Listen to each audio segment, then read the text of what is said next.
Students, आपका मेरे channel hi fi education में आपका स्वागत है। स्टूडेंट्स, आज की जो मेरी महत्वपूर्ण वीडियो है वो दक्षिण भारत के इतिहास से संबंधित मेरी थर्ड वीडियो है।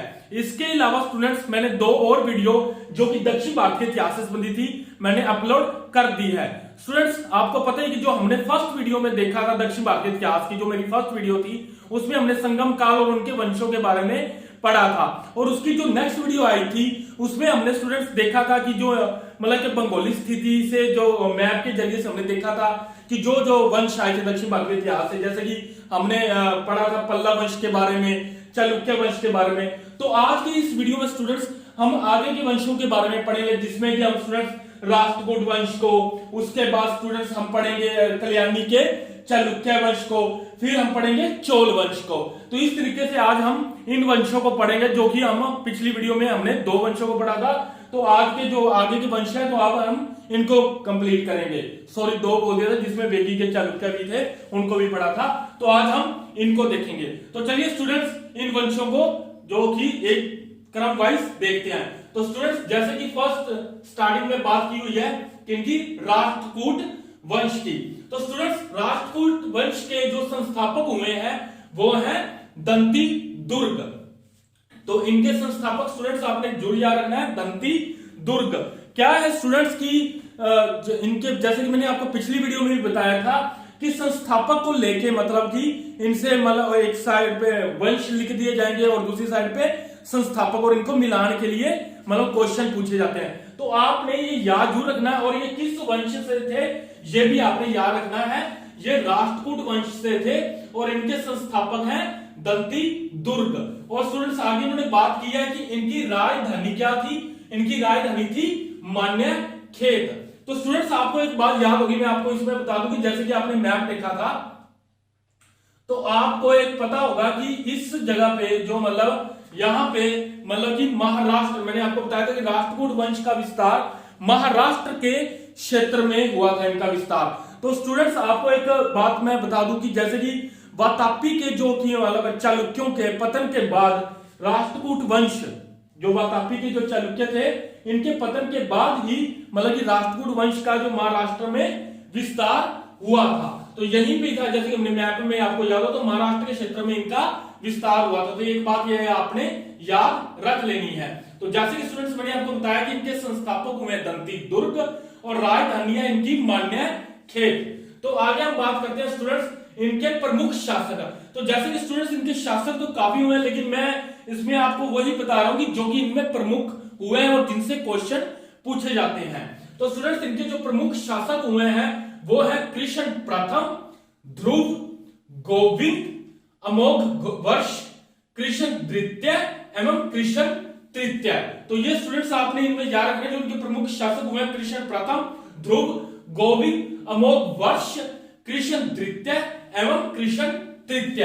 तो ये इनके प्रमुख शासक हुए हैं, इनके राष्ट्रकूट वंश के। तो कृष्ण प्रथम ने, स्टूडेंट्स आगे हम देखते हैं, कृष्ण प्रथम ने एलोरा के प्रसिद्ध कैलाश मंदिर का निर्माण करवाया। तो स्टूडेंट्स, आपको याद होगा कि इससे पहले हमने पढ़ा था कांची के कैलाश मंदिर का निर्माण। तो इन्होंने स्टूडेंट्स, कृष्ण प्रथम ने एलोरा के प्रसिद्ध कैलाश मंदिर का निर्माण करवाया। तो ये आपने याद रखना, मोस्ट इंपोर्टेंट है। कृष्ण प्रथम ने, जो कि राष्ट्रकूट वंश से थे, उन्होंने कैलाश मंदिर का निर्माण करवाया। तो आगे स्टूडेंट्स हम पढ़ते हैं, औरंगाबाद महाराष्ट्र में एकाशम मंदिर। तो इन्होंने स्टूडेंट्स औरंगाबाद, जो कि ये महाराष्ट्र में है, तो इन्होंने मतलब एकाशम मंदिर, जो कि ये मैंने आपको इसी में ही आपने याद रखना, जो कृष्ण प्रथम थे, एलोरा के प्रसिद्ध कैलाश मंदिर का निर्माण करवाया, जो कि औरंगाबाद महाराष्ट्र में है। और ये मंदिर का नाम है एकाशम मंदिर। इसका क्या है स्टूडेंट्स, एकाशम मंदिर मतलब कि इसमें स्टूडेंट्स एक ही पत्थर का मतलब कि प्रयोग हुआ था मंदिर के निर्माण के लिए, एक ही पत्थर का प्रयोग हुआ था। तो इसी से स्टूडेंट्स आपने पूरा याद रखना, कृष्ण प्रथम ने एलोरा के प्रसिद्ध कैलाश मंदिर का निर्माण करवाया, जो कि औरंगाबाद महाराष्ट्र में है। और एकाशम मंदिर मतलब कि एक ही पत्थर का प्रयोग हुआ था इन मंदिर में। तो ये आपने याद रखना, मोस्ट इंपोर्टेंट है। आगे स्टूडेंट्स अब बात करते हैं, राष्ट्रकूट पाल एवं प्रतिहार के साथ कन्नौज के लिए त्रिपक्षीय संघर्ष में शामिल था। मतलब कि कन्नौज को लेकर के राष्ट्रकूट पाल एवं प्रतिहार के साथ मतलब कि युद्ध हुआ था, जिसको कि त्रिपक्षीय संघर्ष कहा गया। त्रिपक्षीय तीन वंशों के बीच युद्ध हुआ था, राष्ट्रकूट, पाल और प्रतिहार के बीच कन्नौज के लिए। तो ये आपने याद रख लेना है। और इसमें स्टूडेंट्स आगे जो मैंने ब्रैकेट में लिखा है वो है ध्रुव प्रथम शासक था। मतलब जो राष्ट्रकूट वंश का जो इसमें जो इस युद्ध में जिसने सबसे पहले जो एक भाग लिया था, तो उसमें जो राष्ट्रकूट वंश का जो था शासक वो ध्रुव था, जिसने प्रथम मतलब कि सबसे पहले इसमें भाग लिया था। मतलब जो इस युद्ध में जो ध्रुव ही था जिसने प्रथम शासक था जो इस युद्ध में भाग लेने वाला। तो ये आपने याद रख लेना है। आगे स्टूडेंट्स हम बात करते हैं, इस वंश का अंतिम प्रमुख शासक कृष्ण तृतीय था। इस वंश का अंतिम प्रमुख शासक, तो आपने यह रखना जो अंतिम प्रमुख शासक है वो कृष्ण तृतीय था। और इसी के दरबार में कन्नड़ कवि रहते थे जिन्होंने शांति पुराण की रचना की थी। तो ये आपने याद रखना है, इसी के मतलब कि कृष्ण तृतीय के ही दरबार में कन्नड़ कवि रहते थे जिन्होंने शांति पुराण की रचना की। तो ये भी स्टूडेंट्स आपने याद रख लेना, इससे काफी आपके ऑब्जेक्टिव टाइप क्वेश्चन बनेंगे कि कृष्ण तृतीय में मतलब कि दरबार में वो जो कन्नड़ कवि रहते थे और उन्होंने शांति पुराण की रचना की थी। आगे स्टूडेंट्स अब बात करते हैं तैलक द्वितीय, जो कि कल्याणी चालुक्यों ने राष्ट्रकूटों पर विजय स्थापित कर नए वंश की स्थापना की। तो ये तैलक द्वितीय था, ये जो कल्याणी चालुक्यों है इनका ये संस्थापक था। तो इसने ही राष्ट्रकूटों को मतलब हराकर ना राष्ट्रकूटों पर विजय स्थापित कर नए वंश की मतलब कि राष्ट्रकूटों का अंत करके जो कह सकते हैं कि राष्ट्रकूटों का अंत करके मतलब पराजय करके इन्होंने ही कल्याणी चालुक्य मतलब कि अपने नए वंश जो इनका था कल्याणी चालुक्य नए वंश की स्थापना की थी तैलक द्वितीय ने, जिसका कि हम आगे पढ़ेंगे कल्याणी के चालुक्यों में। तो आगे हम बात करते हैं स्टूडेंट्स राष्ट्रकूट शैव, वैष्णव, जैन एवं बौद्ध धर्म से जुड़े होते। मतलब ये राष्ट्रकूट जो थे वो मतलब कि शैव, वैष्णव, जैन एवं बौद्ध मतलब कि सभी धर्मों से ये जुड़े हुए थे। तो इससे क्वेश्चन बन जाता है कि राष्ट्रकूट किन वंशों से जुड़े हुए थे? राष्ट्रकूट सभी धर्मों से जुड़े हुए थे, जिसमें कि शैव, वैष्णव, जैन, बौद्ध धर्म जिनका ये मेंशन किया गया। तो आपने ये याद रख लेना कि ये सभी धर्मों से मतलब कि शैव, वैष्णव, जैन एवं बौद्ध धर्म से जुड़े हुए थे। आगे स्टूडेंट्स हम बात करते हैं कि एलोरा और एलिफेंटा जो कि गुफा मंदिरों का निर्माण राष्ट्रकूटों ने करवाया था। तो ये जो कि महाराष्ट्र में है, ब्रैकेट में मैंने लिखा महाराष्ट्र में एलोरा और एलिफेंटा गुफा मंदिरों का निर्माण राष्ट्रकूटों ने करवाया था। मतलब ये कला प्रेमी भी थे और ये इनकी धार्मिक दृष्टि से भी इनको मतलब कि इन्होंने काफी मतलब कि अपनी विस्तार किया। धार्मिक दृष्टि से भी ये कह सकते हैं कि एलोरा और एलिफेंटा गुफा मंदिरों मतलब कि धार्मिक दृष्टि से भी इन्होंने काफी मतलब कि विस्तार किया है। तो गुफा मंदिरों का निर्माण राष्ट्रकूटों ने करवाया, जिसमें कि स्टूडेंट्स मैं आपको बता दूं कि इन्होंने जो गुफाएं बनाई थी उनकी कुल संख्या थी 34, मतलब 34 थी इनकी कुल संख्या, जिसमें कि स्टूडेंट्स 1 से लेकर जो 12 तक की जो गुफाएं थी वो बौद्ध धर्म से संबंधित थी और 1329 जो गुफाएं थी वो हिंदू धर्म से और जो 30 से 34 थी वो जैन धर्म से। मतलब कि इसमें आप ये क्वेश्चन आ सकता है कि मतलब ये सभी धर्मों से संबंधित, जैसे कि मैंने आपको पहले भी बताया कि ये सभी धर्मों से जुड़े हुए थे। उसी तरीके से जो गुफाएं थी आपसे क्वेश्चन पूछ सकते हैं कि वो बौद्ध धर्म, जैन धर्म या हिंदू धर्म, तो आप इसमें कह सकते हैं कि ये सभी धर्मों के साथ जुड़े हुए थे। और अगर ये पूछा जाए कि किस धर्म से संबंधित ज्यादा गुफाएं थी तो आप ये कह सकते हैं हिंदू धर्म से। तो आप यहाँ पे काउंट भी कर सकते हैं कि सबसे ज्यादा गुफाएं हिंदू धर्म से संबंधित, जो क्वेश्चन पूछ लेते कि सबसे ज्यादा गुफाएं किस धर्म से संबंधित थी तो वो हिंदू धर्म से। तो ये स्टूडेंट्स आपने बात याद रख लेनी है।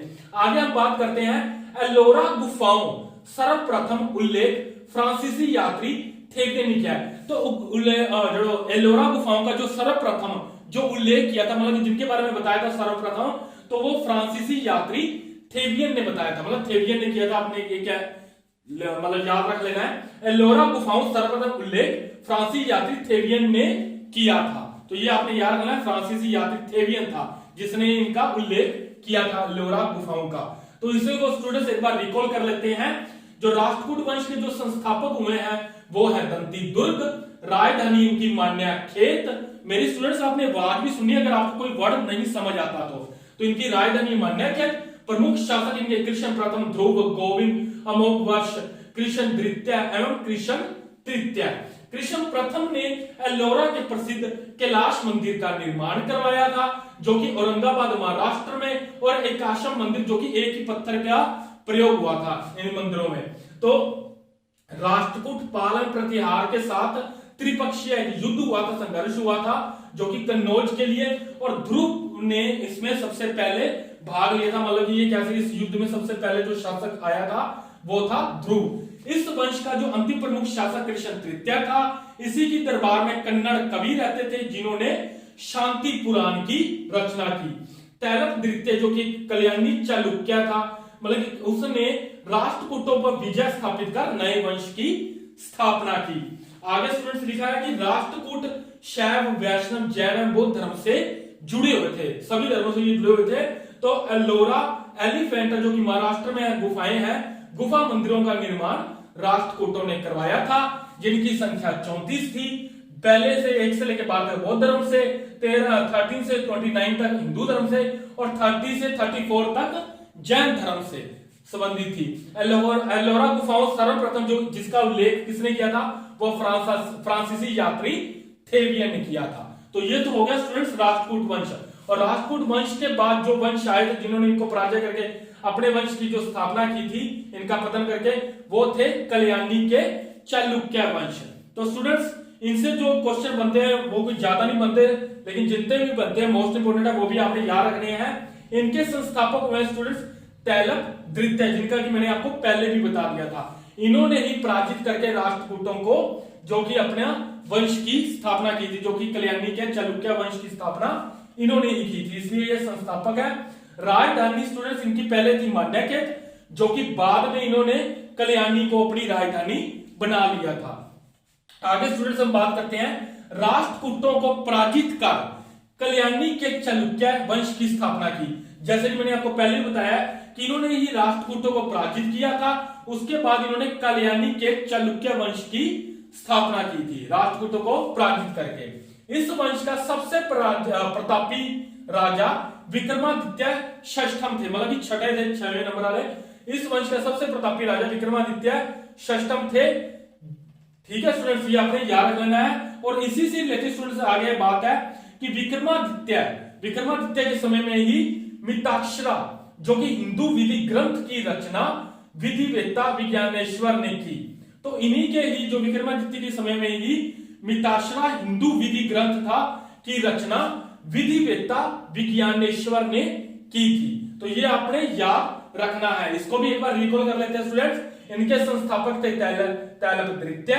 राजधानी थी इनकी मांडयकेत, जो कि बाद में कल्याणी हो गई थी, कल्याणी को बना लिया था। राष्ट्रकूटों को पराजित कर कल्याणी के चालुक्यों की इन्होंने स्थापना की थी। इस वंश का सबसे प्रतापी राजा विक्रमादित्य षष्ठम थे। मिताक्षरा हिंदू विधि ग्रंथ की रचना विधिवेत्ता विज्ञानेश्वर ने की थी, जो कि विक्रमादित्य के समय में ही।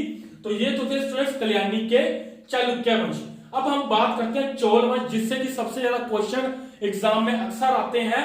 तो इनके बारे में हम अच्छे से स्टूडेंट्स, इनको तो आपने ध्यान से सुनना ही सुनना है। तो ये है चोल वंश।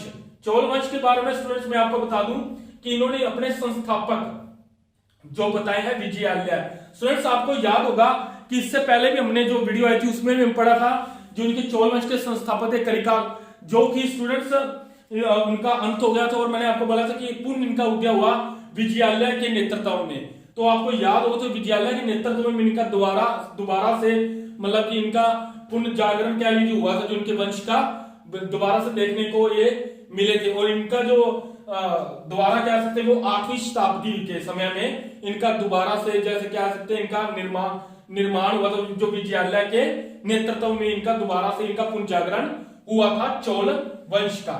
तो आगे स्टूडेंट्स इनकी जो राजधानी है वो है तंजौर, जिनको तंजावुर भी कहते हैं। तो इनकी राजधानी है तंजौर, जो कि तंजावुर में। और इनका जो स्टूडेंट्स आपको याद हो अपने मैप में देखा होगा कि तमिलनाडु के क्षेत्र में जो इनका विस्तार हुआ था, तो तमिलनाडु के क्षेत्र में आपको याद हो तो जो ये एरिया था स्टूडेंट्स इनका विस्तार यहीं पे हुआ था, जो तमिलनाडु के क्षेत्र में। तो आगे स्टूडेंट्स हम बात करते हैं पल्लवों के पतन के पश्चात तमिल क्षेत्र में चोल वंश की स्थापना हुई।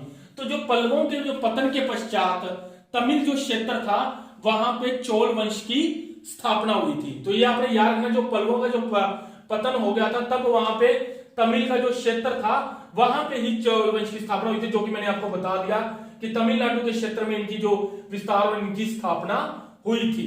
तो आगे स्टूडेंट्स आपने ये लिखा हुआ है कि राजराज प्रथम ने, ये स्टूडेंट्स आपने नाम याद रखना है, कई बार कंफ्यूजन हो जाती है, इनके नाम ना थोड़े बहुत सेम से लगते हैं, तो इसलिए आपने कंफ्यूजन नहीं रखनी। राजराज प्रथम ने तंजौर में राजराजेश्वर शिव मंदिर का निर्माण करवाया। तो राजराज जो प्रथम थे उन्होंने ही तंजौर में, जो कि इनकी राजधानी थी, तंजौर में राजराजेश्वर शिव मंदिर का निर्माण करवाया था। तो आगे स्टूडेंट्स पढ़ते हैं कि राजराज प्रथम ने श्रीलंका पर आक्रमण कर वहां के शासक जो महिम पंचम को भागने पर मजबूर कर दिया और श्रीलंका को चोल साम्राज्य में मिला लिया। तो ये ही जो राजा प्रथम ही थे, इन्होंने ना श्रीलंका पर आक्रमण किया और वहां के जो शासक थे महिम पंचम को भागने पर मजबूर कर दिया और उनके जो श्रीलंका का जो शासन था जो भी, वो उन्होंने अपने ही जो चोल साम्राज्य में मिला लिया था। तो इससे स्टूडेंट्स आपने दोनों बातें याद रखनी कि राजा प्रथम ने एक तो तंजौर में राजराजेश्वर शिव मंदिर का निर्माण कराया, उसके अलावा जो वहां के शासक थे जो श्रीलंका के महिम पंचम को मतलब ये हरा कर वहां का जो उनका श्रीलंका का जो शासन था उनको अपने साम्राज्य चोल साम्राज्य में मिला लिया था। तो ये आपने स्टूडेंट्स याद रखना है। आगे हम बात करते हैं स्टूडेंट्स राजेंद्र प्रथम। जैसे कि मैंने आपको बोला ना, नाम थोड़े बहुत सेम से लगते हैं, तो ये है राजराज प्रथम और ये है राजेंद्र प्रथम। तो इसमें आपको कंफ्यूजन नहीं होनी चाहिए स्टूडेंट। इस वंश का सबसे प्रतापी शासक था। तो स्टूडेंट जो राजेंद्र प्रथम था वो इस वंश का सबसे प्रतापी शासक था, मतलब इसने अपने साम्राज्य का विस्तार काफी किया था, तो इसलिए इसको सबसे प्रतापी शासक की संज्ञा दी गई है कि इस वंश का सबसे प्रतापी शासक राजेंद्र प्रथम था। तो आगे स्टूडेंट्स बात करते हैं कि राजेंद्र प्रथम ने पाल शासक महिपाल को पराजित किया और उसने गंगैकोंड चोल की उपाधि ली। तो इसने स्टूडेंट्स क्या किया था, राजेंद्र प्रथम ने जो पाल शासक थे जो महिपाल थे को पराजित करके उसने स्टूडेंट्स गंगैकोंड चोल की उपाधि ली तथा गंगैकोंड चोलपुरम को राजधानी बनाया।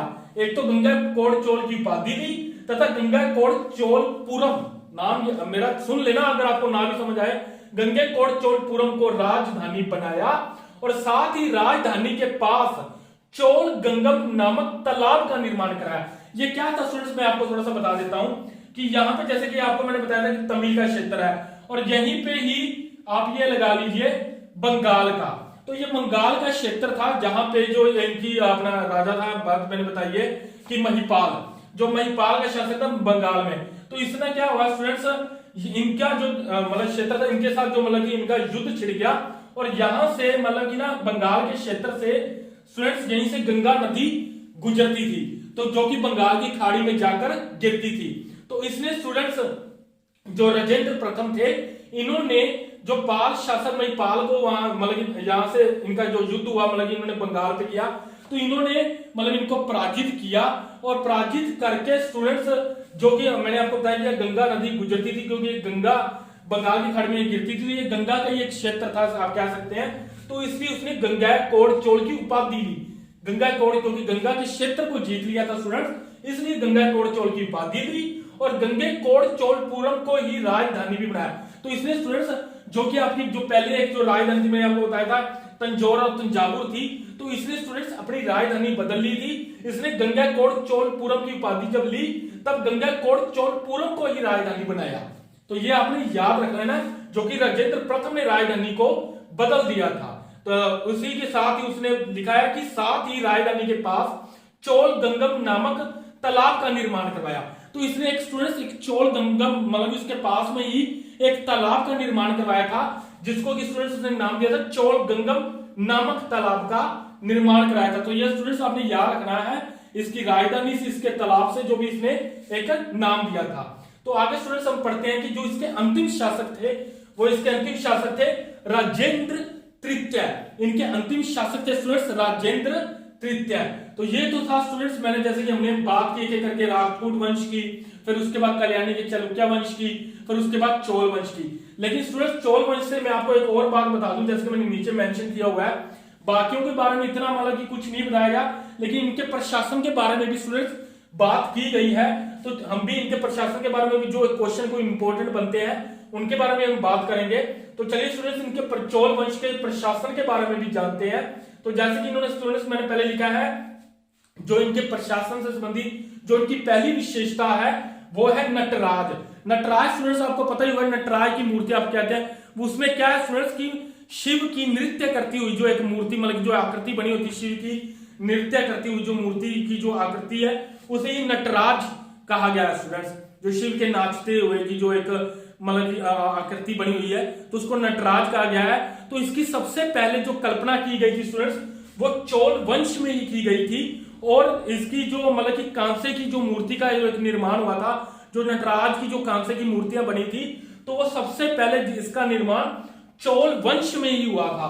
तो ये आपने याद रखना जो इसकी सबसे बड़ी विशेषता है कांसे की जो एक मूर्ति का जो एक निर्माण जो नटराज की जो कांसे की मूर्ति का जो निर्माण था वो चोल वंश में ही सबसे पहले हुआ था। सबसे पहले इसमें मतलब चोल वंश में इसकी कल्पना जो की गई थी।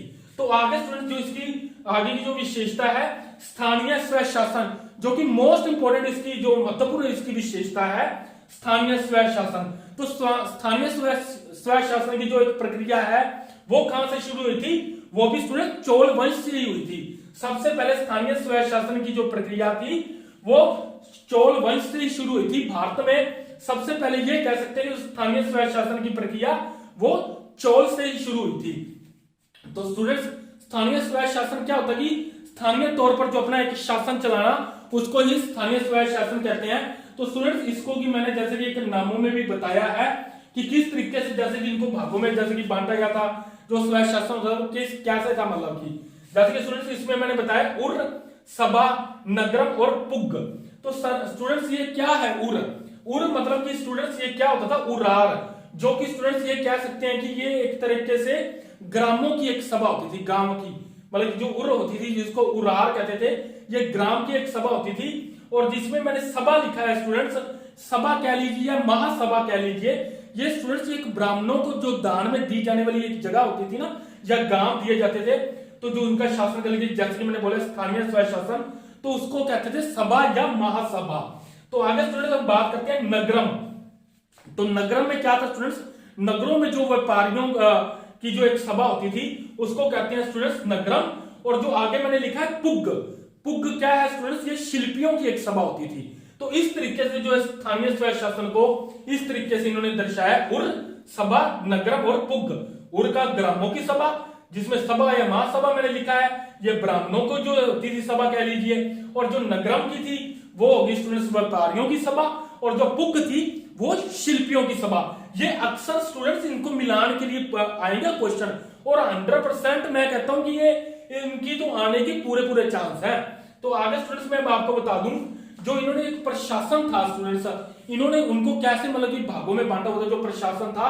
तो इसमें मैं आपको स्टूडेंट्स बता दूं इनके भी जो एक नाम लिखे हैं जो कि मंडलम।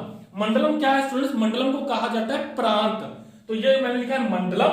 और अगर जो स्टूडेंट्स है ये कोटम, कोटम को क्या जाता है कमिश्नर, कमिश्नरी, जिसके मंडलम को प्रांत, कोटम को जो कमिश्नरी, ये भी मिलान आएंगे कि किसका किसके साथ मिलान है। मंडलम जिसको प्रांत, कोटम कमिश्नरी, जो कि स्टूडेंट्स ये नाडू और जो ये कुरम थे, जो ये स्टूडेंट्स ये नाडू है इसको जिला, और जो ये कुरम जो कि सबसे छोटा रहता है इसको कहते हैं ग्राम। तो ये आपने याद रखना है मंडलम, कोटम, नाडू और कुर्रम। तो ये इस तरीके से इन्होंने जो अपना प्रशासन का था जो ऐसे बांटा हुआ था इस तरीके से मंडलम, कोटम, नाडू, कुर्रम, और ये ऊपर वाले थे स्टूडेंट्स उर, सभा, नगरम और पुग। तो इस तरीके से स्टूडेंट्स हम दक्षिण भारत का इतिहास का ऑलमोस्ट अब हमने जो इसकी थर्ड वीडियो के हिसाब से के साथ खत्म कर दिया है। Okay students.